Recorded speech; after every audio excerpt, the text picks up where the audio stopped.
So I bought some land and I've been building a little farm. I built this 4-bed house here for £15,000. Go over now in a bit more detail exactly how I got the planning permissions and sort of the path you should follow to get planning permission yourself to build your own little farm and live here as well. As real common knowledge, planning permission is an absolute nightmare to get in the UK.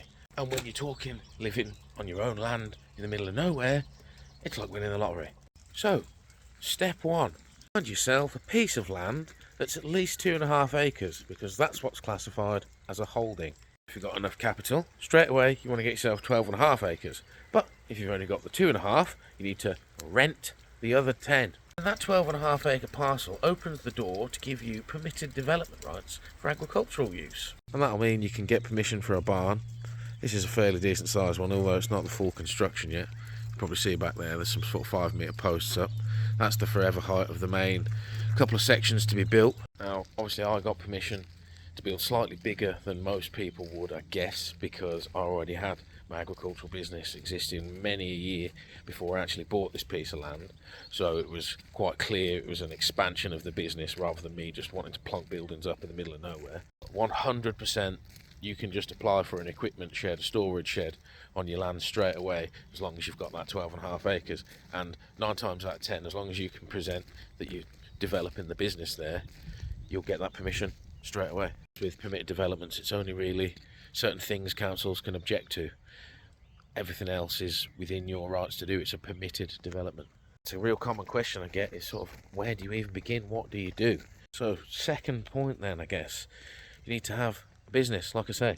Now for me, for many a year, that's free range eggs and pork and veg. In the council's eyes, your business and whether you can live here is all to do with profitability and the amount of man hours required to operate your business. And fortunately, sort of the easiest stuff to be able to sell and market is vegetables, and they provide you with a hell of a lot of man hours per acre. About half an acre, that's technically enough man hours for you to be able to live here. So what about pigs? Now a bit more of a favoured one, should we say, from the council, because only numbers wise, because they can see actual numbers really easily on how it provides man hours and how you need to be here.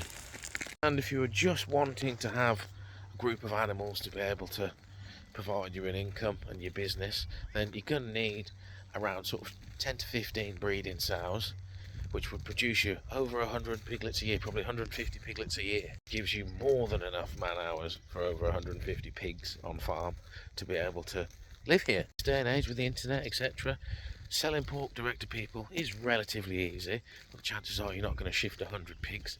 So in that one, you've got to factor in, can you raise them and still sell them at a profitable price if you were just to take them to an animal market?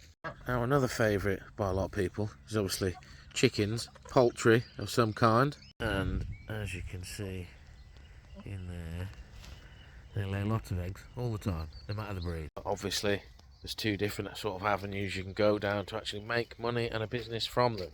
Number one is you just want a breed that lays lots of eggs all the time. Good eggs, so you can sell them to people as free range. Organic eggs if you want to get certified. But just sell them to people as eggs. More profitable route, which you won't make as much money at because you won't be able to do it as a bigger scale unless you get a bit of a name for yourself, or you have lots of different ones that you're selling, and that's selling fertilised hatching eggs or baby chicks or pullets.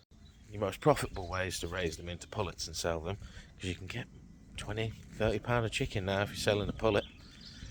And I would say if you can incorporate a few of those, then you're basically pretty much more guaranteed to be able to provide yourself with enough man hours of labour from your small business to be able to provide you the time to live there. So point 3, and I guess sort of final point, is you're going to need that business. You're going to need to be putting in that graft, because to be able to build yourself a proper house, you're going to need to be able to pay yourself from the business at least £18,000 a year, and then you're going to need to generate at least 25 grand profit from the actual business to be able to reinvest in the business, etc.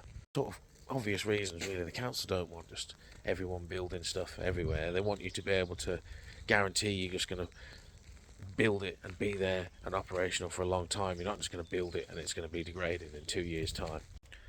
So pretty much the way I've done it is, as I've said, bought the land, made sure I had the 12.5 acres to give me permit development rights. Already had the business going, so that wasn't a factor, but like I say, had the agricultural business. So then I've applied for my equipment shed, a livestock house, a few other little bits and pieces to be able to run the business properly. Got those. Like I say, once you've demonstrated the man hours profitability of the business, you can apply for the house. As I mentioned before in other videos, it took about 18 months to sort for this place, but it's worth it in the end. And basically didn't cost me much money, as I've got a lot of upcycled materials in it, done all the work myself, etc. And now I've got somewhere to stay here, build the business even more from, which is ultimately what the council want. So that's why they want you to follow the correct path, so to speak, because they want growth in the area, don't they? And also along the way of you doing all the proper plan permission, etc., using consultants, all that stuff I've mentioned in other videos, you will generate income for the area, won't you? And then when you're coming to spend money on building things, you're spending money in the area. And then when you've actually got the proper planning permission for them, you're adding wealth to the overall value of the area, because you'll increase your value of your land slightly. When you think it on the macro scale, so to speak, it does make sense. They just want to grow the value of the area in a sort of responsible manner that's not throwing up housing developments everywhere. And I think sort of the final point I'll make is a lot of this process is going to require some outside help to be able to do it smoothly, should we say, and be able to navigate the council's various protocols or whatever without them trying to trip you up. So look around your local area, find the right planning consultants that will be able to do your applications for you. It's going to cost you more money, but it will be 100% worth it, because they will be able to navigate your local council way better than you can, and they'll be able to sort any issues really easy compared to the panic and worry it will cause you. The money is worth the worry alone. I say that from experience, because when I first sort of got here, built a couple of sheds, put a couple of containers down, and had the council come down and try and tell me that they were permanent structures and they needed a full plan application, etc. Did one of those, got rejected, realised that I was sort of being led down the garden path, so to speak, with what they were telling me. Eventually got proper planning consultants involved who basically put all that to right, got me permission for this barn and the livestock house down the bottom, and basically negated any problems that I was having with the council. They sorted it all right out for me. And unless you're like a dab hand with the paperwork and legislation, like I said, use consultants, because they do it every day. I'm actually compiling a bit of a list of various consultants that I've used and I know other people have used that could help people wanting to do a similar sort of off-grid thing navigate the procedure. And I'll do another video on that at some point in the future. So I hope that's given you a decent idea on sort of the path to follow, so to speak. The one I followed, the correct path, shall we say, on how to get these permissions. And if you do, you're pretty much guaranteed to get them. So, not the easiest path. It's not just, I'm going to put a caravan on a piece of land and live there. That's going to be nigh on impossible to be able to do forever. But you could follow that path. You could just buy your field, plonk a caravan on it, and then eventually when the council come and knock, you could go down the permissions route, get rejected, then you could go down the appeals route, then you could go down the extending your enforcement notice route and all that jazz, and you could just live on your land for like 3 to 5 years anyway by elongating the actual process it would be. And if by that time you've got children, etc., that you've got in a local school and stuff, they're pretty much nigh on impossible to actually permanently remove you from your land. You'll have to stay there.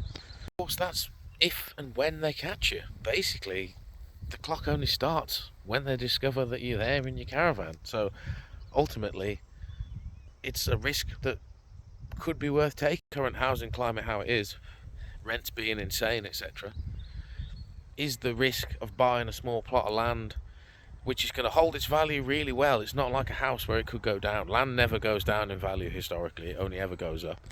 And live there in a caravan and not pay rent for X amount of years, even if you get discovered. It's something to think about these days. Yeah, most people haven't got £1,000, £1,500 just to be able to live in a house, paying mortgage, rent, council tax, all that. It's a lot of money to lose every month compared to you could probably buy a nice caravan for £1,500. Wrap it up here then, I guess. If you've watched the video this far, don't forget to do me a favour and hit the like, comment, favourite, share, do all that jazz, because then adds it to the algorithm points, shares it about a bit. But until next time then, Bye bye.